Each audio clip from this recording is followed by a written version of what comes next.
They asked me to write a speech. I said I'm a theater man who speaks text of other people and not my own text. So what I say now comes in my head in this moment. My father was an engineer in motor parts, specialized in valves and piston rings. When I was 12, I started to work on motors because I had a problem of tuberculosis and couldn't use the bicycle. So my father bought me a tiny little motor under the bicycle, but the problem was it didn't work. And so working on the bicycle was even worse than working on a normal bicycle. So I started to demount it and check and try to improve it. And I went on then working on motor exclusively because this was my obsession up to the end of my school time. And it was around 18 or 19, like you a little bit. And then it came to the point that I had to decide what to do now. And my father was very sure that I would become an engineer. But in this moment, I understood very well I didn't want to be an engineer. Why? First, I didn't want to be together with the guys who were around my father. Because they had a kind of view of the world like this, like horses who have this protection. I said, why? The world is wide, okay? The other thing was that what I saw, what he produced, my father and his guys, were very strange things. Motors for fighting jets, fighting airflights, for tanks, creating a lot of mess and creating rubbish to clear it. And I said, why? Why creating things like this? Why creating tablets that you will throw away after 5 years? Why creating oil platforms where you should be sure that in 50 years' time they'll be taken away and thrown and you don't know where to go the rubbish? Why create a nuclear station where you are not sure where to get the rubbish, what is produced there, making enormous problems for the future generation? Or enlarging the so-called sixth continent with the rubbish who is swimming in the seaside? I said, no, that will not be my job. I think these activities are important for the surviving of mankind, that's fine. But they create enormous problems, and all these guys who made these enormous apparatuses, technological apparatus, have to invent other technologies to get rid of that. And plus, they tell me, in this case, when I had this reflection, it was not so clear. The Club of Rome didn't publish his opinions up to in this time.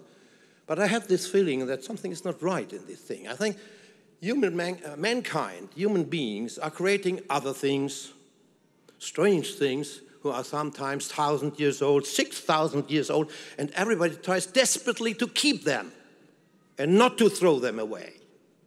So I thought, aha, perhaps this is the real kind of creativity and action that you should do, and what really gives us the feeling that we are human beings in difference from animals. And so I started to be interested in the arts. The problem was only that I understood only at that time, and later, in a couple of years later, it was terribly confirmed that I had no talent for the arts. I couldn't sing, I couldn't write, I couldn't make an instrument, I could not really walk properly. So, what to do? Okay, let's study the arts. And so I started to study the arts, even I've had enormous problems with the reading, because reading, you must be alone.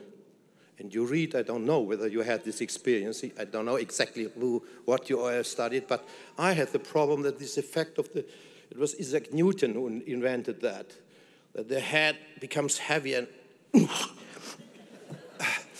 and you had to hit yourself to go to 2,000 pages of Prince Genji, what is the most famous Roman romance from Japan.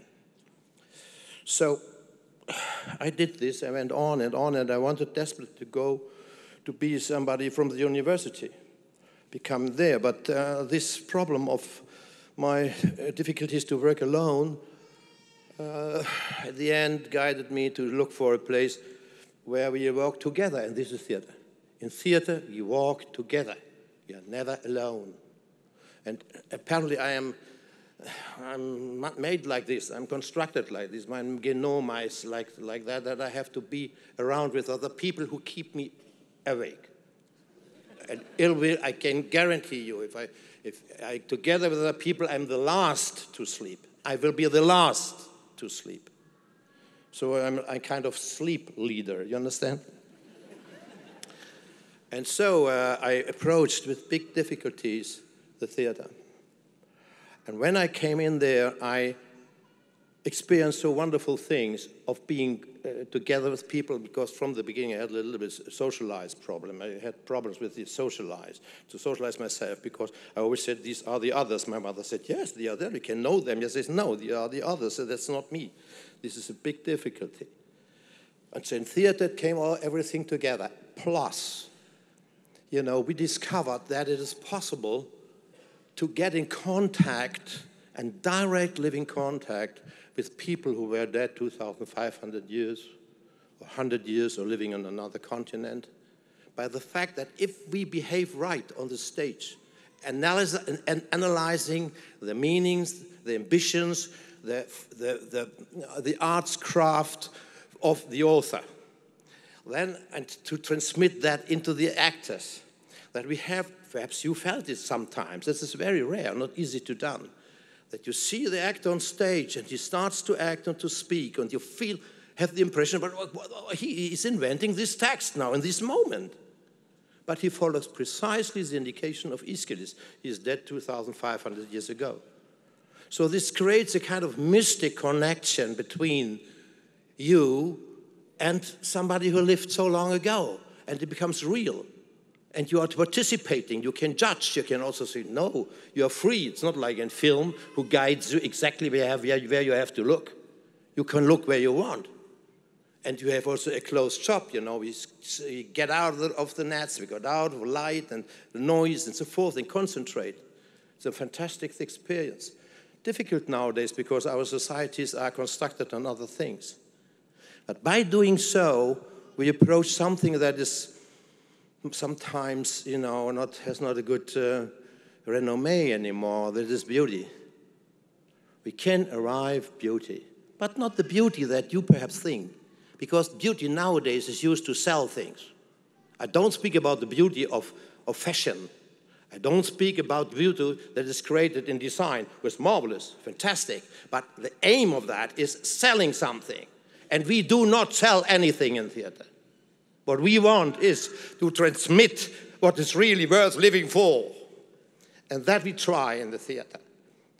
And therefore, wherever you have the possibility to encounter beauty in this sense, please grab it and take it for you. You will have enormous and wonderful experiences with that. Please protect the arts. We must say so, because the art is under big pressure and danger, because the development of the society, the global society, is not very, very helpful for the arts, because the arts needs also the local element.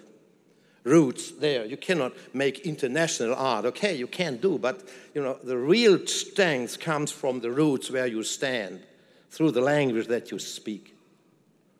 And so this is why I am here, apparently.